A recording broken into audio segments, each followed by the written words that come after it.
आप एक पॉलिटिशियन हैं, या आप एक सोशल वर्कर हैं, या आप एक शिक्षाविद हैं, तो मैं आपसे सिर्फ स्पेशली बात करने आया हूँ।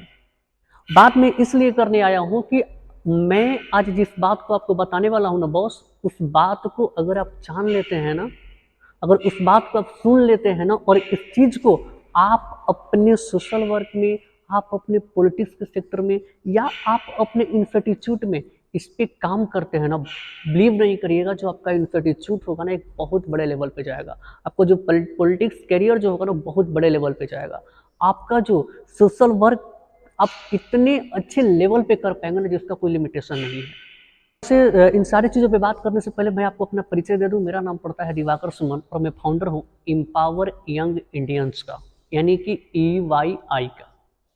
ये जो मैंने बताया कि आखिर बात क्या है, आप पूछेंगे ना आखिर बात क्या है, कौन सी ऐसी बातें हैं जिस पे आप मुझे बात करना चाह रहे हैं। देखिए, मैं बात इसलिए करने वाला हूँ कि विश्व की जो सबसे बड़ी दूसरी इन्वेस्टमेंट बैंक है जिसका नाम है गोल्डमैन सैक्स, उसने 23 जुलाई 2023 को एक रिपोर्ट लेकर के आती है, और वह रिपोर्ट में यह बताती है कि जो भारत है अभी विश्व का 5वां बड़ी अर्थव्यवस्था है, और आने वाले समय में 2075 तक जो भारत है विश्व का दूसरा अर्थव्यवस्था बनने जा रहा है। अरे बाप रे बाप, कितना अर्थव्यवस्था? दूसरा अर्थव्यवस्था, यानी कि अमेरिका को भी पछाड़ने वाला है, और चाइना के बाद किसका नंबर आने वाला है? भारत का। ठीक है, अच्छी बात है, बहुत खुशी की बात है देश में। लेकिन सवाल आपका ये होगा कि ठीक है, भारत जो है विश्व का दूसरा अर्थव्यवस्था बनने वाला है, लेकिन कैसे हम अपने इंस्टीट्यूट को इसमें डेवलप करेंगे, कैसे एज ए सोशल वर्कर खुद को डेवलप करेंगे, अपनी संस्था को डेवलप करेंगे, कैसे अपने पॉलिटिक्स करियर को डेवलप करेंगे, और किस सेक्टर में काम करेंगे। तो ऐसा बहुत कुछ हो सकता है। मैं आपको बता दूं कि इस रिपोर्ट का ये मानना है कि अगर भारत जिस प्रकार से अपनी पॉपुलेशन में, जनसंख्या में वृद्धि कर रहा है, और जिस लेवल से भारत का जो GDP ग्रोथ कर रहा है ना, इस ग्रोथ को देख करके इसने रिपोर्ट को दिया है।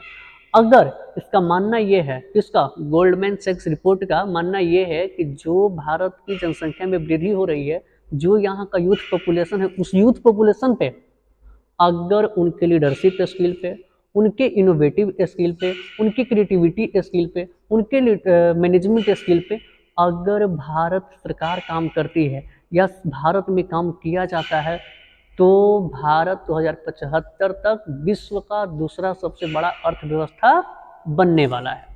तो इसके लिए एज एन पॉलिटिशियन आपके पास एक अच्छा खासा अपॉर्चुनिटी है कि आप जब सोसाइटी में काम कर रहे हैं तो बेसिकली आप यूथ पे काम करें, यूथ को एम्पावर करने पे काम करें। जब यूथ को एम्पावर करने पे काम करेंगे तो जाहिर सी बात है आपके देश के अंदर, समाज के अंदर, आपके राज्य के अंदर, या जहां भी आप हैं ना, उसका डेवलपमेंट होगा।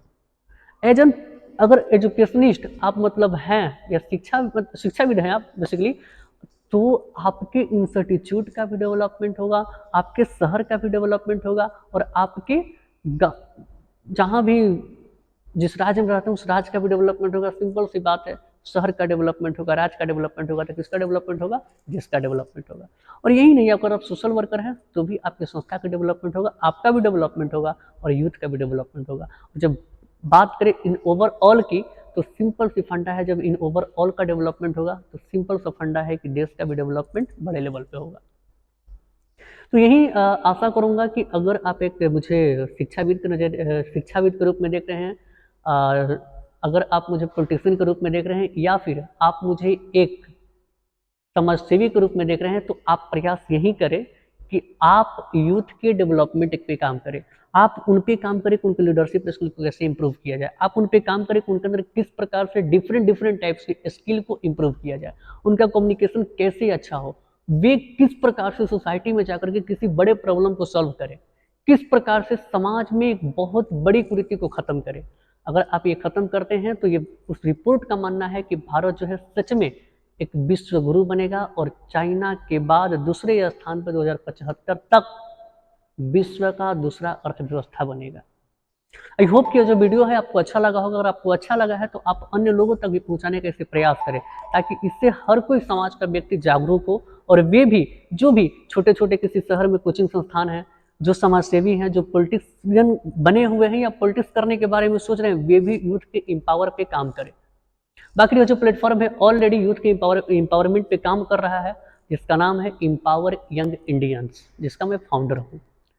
हमारा सपना ही है, हमारा सोच ही है कि यूथ को डेवलप करना है, जो देश के अन्य कोना में रह रहे हैं और आज उनके अंदर एंटरप्रेन्योरियल स्किल की कमी है, या उनके अंदर एंटरप्रेन्योरशिप की लर्निंग नहीं पहुंच पा रही है, मैनेजमेंट की लर्निंग नहीं पहुंच पा रही है, या फिर लीडरशिप की लर्निंग नहीं पहुंच पा रही है, तो उन तक ये बात पहुंचे और वे भी खुद को डेवलप कर करके स्टार्टअप को जन्म दे, अपने एंटरप्रेन्योरियल स्किल को बढ़ा करके अच्छा एंटरप्रेन्योर बने और समाज में एक बहुत बड़े प्रॉब्लम को सॉल्व कर करके देश की अर्थव्यवस्था में चार चांद लगाए। बाकी आप मेरे साथ जुड़े, इसके लिए आपको दिल की गहराइयों से प्रेम पूर्वक धन्यवाद।